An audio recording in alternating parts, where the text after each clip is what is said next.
first meet? Well, the first time we met, it was probably in high school. I was with a friend of mine, and we were kind of just hanging out, talking.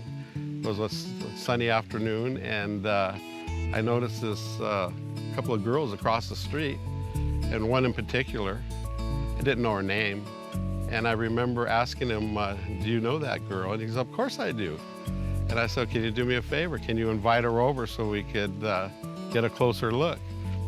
Waved her on, and she came right over, and with another girl, and they were real bubbly and giggly. We started talking, and after that, it was all over. I was just like, you're the girl for me.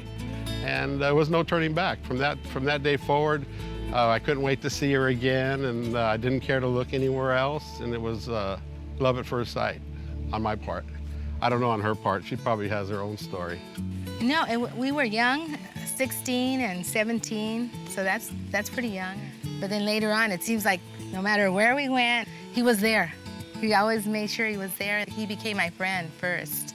So that was really, you know, and we were, from then on, we were actually started dating, but we were young and in love. And then you think, people probably think you're too young, you know, you're too young. But we were together for like 3 years before we got married, 19 and 20. We were best of friends first. And I think that was how we knew that's how I knew that he was the right person for me. You were both young when you first met. How is dating first like with parents and curfews? My dad was very strict. He was just strict, period, because I was the oldest of 10 children. So I was the first girl, and I was the oldest. I thought it was unreasonable because he wanted me home by 10, and I was already in high school. And he said 10 o'clock is curfew.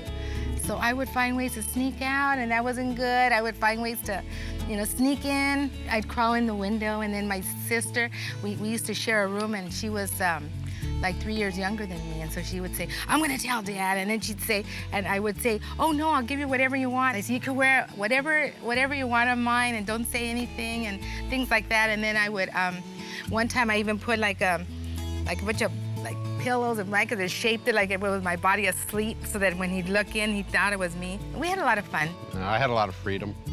I was trustworthy. Had my own car when I was 15, built it from the ground up. So I was pretty independent. I was able to go and come as I pleased, and I was able to drive over to her house, pick her up, but I was very careful. Her dad was the kind of guy that you didn't want to do him wrong, and I knew that. I didn't try to step over, you know, my bounds. I knew where I needed to be with him. And it worked out well, and I tried to get her back on time as much as possible. I didn't want to mess up on this one. This is one of those keepers that you get them home on time, and you try to, you know, just toe the line. My mom loved him. My dad was, you know, my dad didn't have a problem with him at all. It was just a matter of my age and a matter of seriousness. So he was strict. But he had the nicest car when he was being, you know, very modest. He wasn't telling about his car, but he had the nicest car in the whole school. He had a 38 Chevy. It was candy apple red, and it had about how many of the paint job? 25. Layers of 30. paint. It looked like a candy apple, and you could see yourself like glass. The engine, you could hear it, you know, coming down. And I would sit on the floor when he took off because he wanted to show off and have everybody know he was coming down the street, you know. So, what happened to modest? No, you were being modest. Okay. I didn't say I was being modest. See more of Helena and Randy on NUVOTV's House of Joy.